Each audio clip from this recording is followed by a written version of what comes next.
I've been thinking a lot about the presidential election cycle in terms of what does this mean for my investment portfolio? What's the stock market going to do over the next several months leading up to the presidential election? What's going to happen after that? Trump wins, Clinton wins. What does history say about what we can expect to happen with our retirement or whatever it may be over the next several months? Anytime I think about something like that, I can't help but think about Jeff Roberts because he is the most knowledgeable and exceptional financial professional that I know. Now, as an Ameriprise private wealth advisory practice, Jeff Roberts and Associates is comprised of knowledgeable financial professionals who can help simplify your complex wealth management needs and provide superior level of experience, wisdom, and service, the kind of service that you deserve.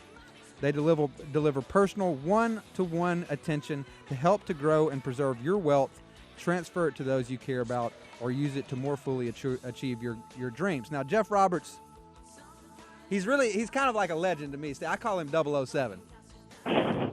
And we got the man, the myth, the legend on the phone with us right now. Jeff, how you doing today, my friend? I'm doing just fine, Cliff. Thank you very much. Is that a theme song I hear going on back there? Yeah, you may or may not have recognized Rush on that one. I'm picking up on Geddy Lee and Rush, no doubt. Thank you for that. You bet.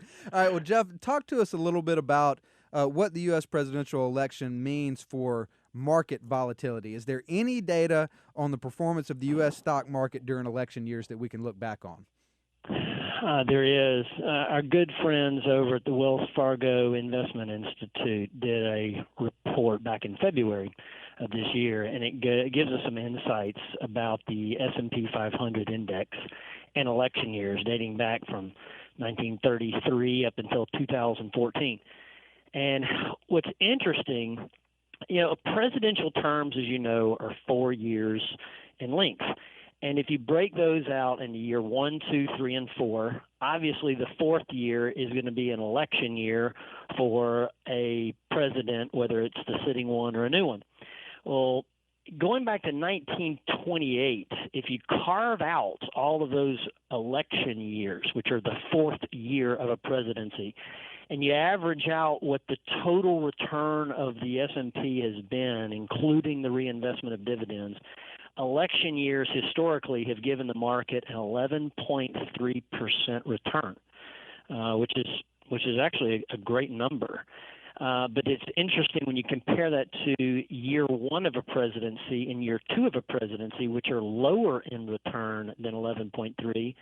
But year three of a presidency, according to their study, historically shows that it's actually higher performance in year three and slightly a little bit lower in the presidential election years.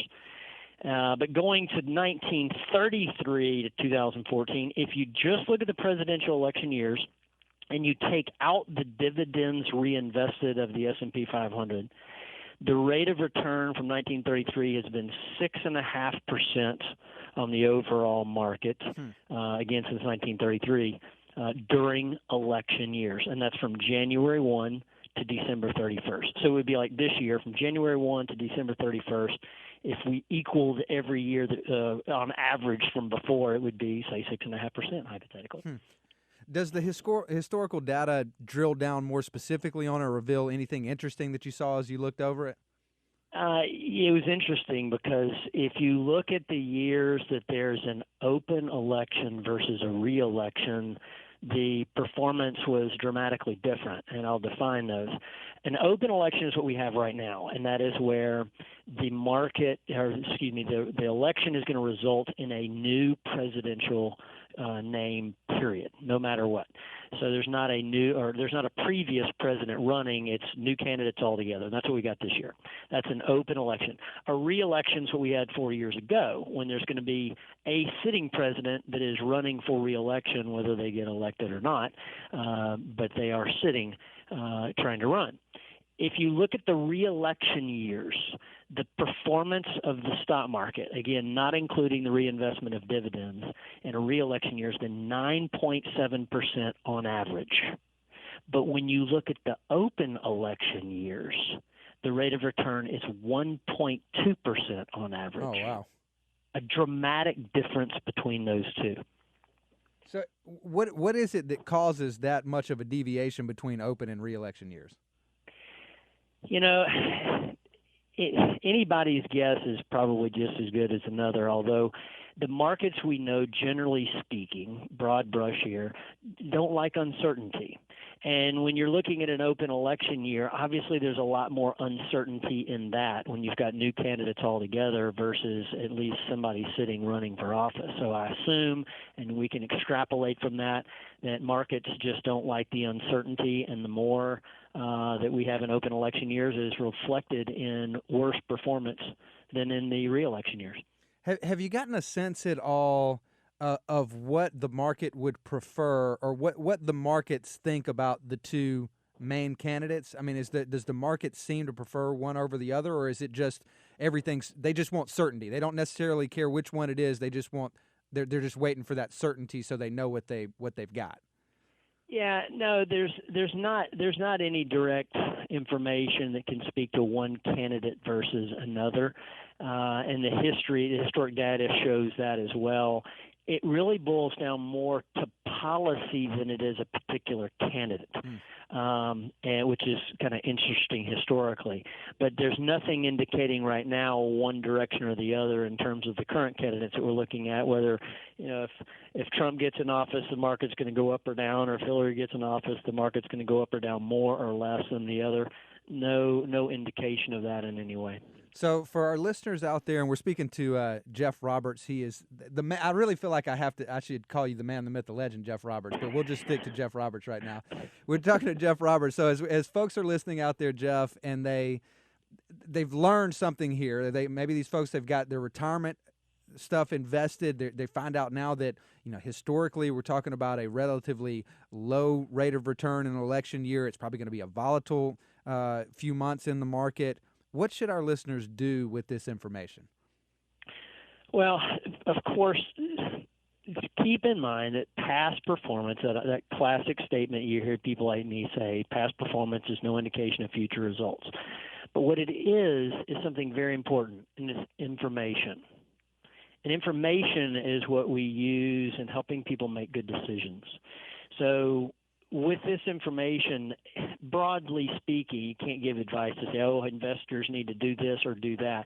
But take into consideration, as always, the time frame of the investment horizon that you're looking at. And if you're looking at a long-term retirement portfolio, then you're likely not going to be worried about the short-term volatility of the elections this year.